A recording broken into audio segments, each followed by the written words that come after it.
Welcome to the Weather Guru podcast for Sunday, November 10th, 2024. We're going to be looking at the continental United States, the lower 48 conditions there, and then we'll move into our tropical outlook as needed. Please be sure to subscribe to this channel, Weather Guru, for the latest weather, news, and information for the lower 48 and sometimes beyond. Thank you for your support. I read all of your comments. Now let's get right into it, ladies and gentlemen. Right now, you're looking at the current hazards, and so far what we're dealing with is a cool down in the northeast and the mid-Atlantic. The southeast is extremely hot right now, and as well as the southwest.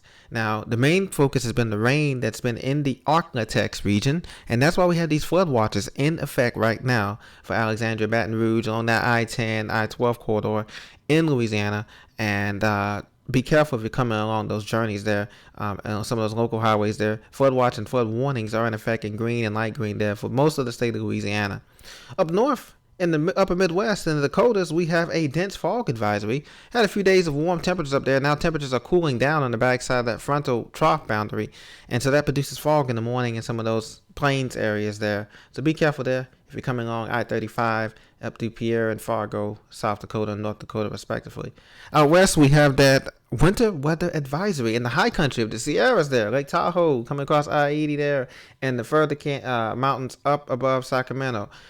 Please be very careful there in the purple, and that extends in some of Oregon as well, in the gorges, as well as in Washington State toward the Canadian border. So be very careful there, as wintertime is not too far away now for most of the states out west and the Intermountain West as well. And our friends in Denver, of course, and New Mexico picked up a foot of snow up in the Raton Pass and I-25, Trinidad, Pueblo, Colorado. They're still cleaning out and digging out from that amount of snow. Now, out east, we still have a burn ban for much of the state in red here. Red flag warnings continuing in fuchsia pink here for Connecticut, Massachusetts, and Rhode Island here. So please be careful. If you're doing any outdoor burning, you don't want to be doing that right now. Burn ban. Connecticut has been, state of Connecticut's been in a burn ban for the last couple of days here. The whole state, and now we've added Massachusetts and Rhode Island to that mixture there. So very dry air. Be very careful with that. Now, moving on to the temperatures, as you can see, that wedge of warm air surging up through the Ohio Valley here. That's going to be continuing throughout today and tomorrow. But then that's going to be, as we get to Tuesday, all this is going to be a cool down. Once again, for upper Midwest, the Great Lakes, the Northeast, cool downs back to reality is coming here. As high temperatures only 61 in D.C., 58, 56 in Boston. Down south, 62 degrees Fahrenheit in Atlanta, and that wedge of cool air backing up into the Appalachians there today for the cool air. But the warm air is surging here. Houston, 81 degrees Fahrenheit, 81 degrees Fahrenheit in Tallahassee, 87 in Tampa, 82 in Miami, and then a beautiful warm up in the central valleys of California there, 75 degrees Fahrenheit in LA, and then we go up towards San Francisco, 68 degrees Fahrenheit. And of course, the warmth is there, but the cool downs are coming as we get closer and closer. Now, on to the tropical outlook. November 30th is the last day of hurricane season, so we have 20 days of hurricane season remaining. Not to say that nothing can happen in December or January, but it just tends not to. Right now, we have the likelihood of development, climatologically speaking, the last 30, 40 years have been in that Western Caribbean zone, west of Jamaica and Grand Cayman, and also east of Turks and Caicos and Bahamas. That's been the development zone. They tend to go out to sea. This has been a weird pattern this month because normally we don't have storms, but we have the storm here that's going Rafael, that's in the middle here, as you can see, in the middle of the Gulf of Mexico, that's kind of meandering around and going to be hitting southern Mexico. So there's been an unusual type of storm path for this type of late in the season. We normally see storms head out to the Atlantic side towards Bermuda, north of Bermuda and Bahamas, and head on out without making U.S. impacts. This one won't either. But, right now you're looking at the total precipitable water, the heat content. As you can see, most of the heat content is still available in the Eastern Caribbean and closer to the islands. But you notice it's starting to get cooler out toward the Cape Verde Island, Africa's there. And so that's indicative of a slowing down of the season. Next name on the list would be Sarah if we get another system before November 30th. Looking at the water vapor, you can see that dry air just on the backside there. You can see that frontal boundary providing all of that rain and coverage from Tupelo, Mississippi to Huntsville up through Nashville, Louisville, Lexington, Paducah. You guys are getting hit heavy rain there into the Ohio Valley, Cincinnati today, later on, Pittsburgh. You guys are going to be in the rain here for your football or church plans. Be very careful there.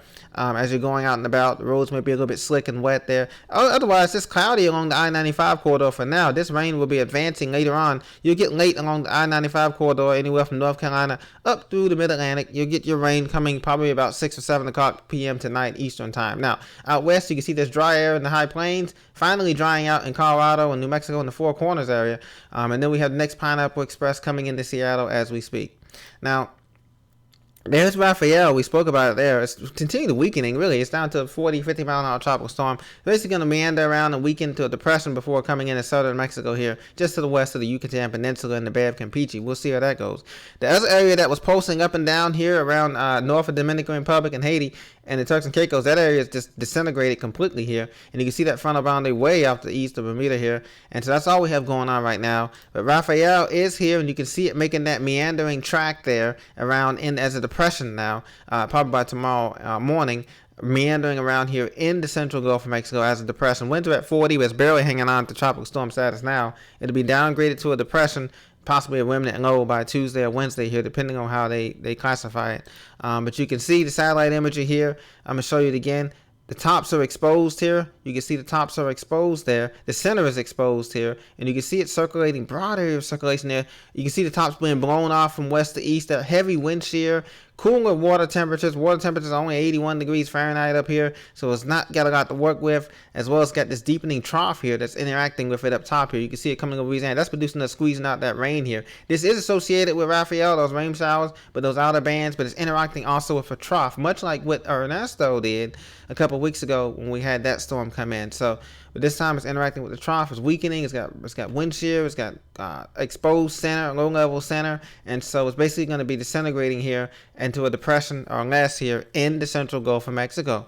So thank you very much for joining me on this edition of the Weather Guru podcast for November 10th, 2024. See you on the next episode. Take care. God bless.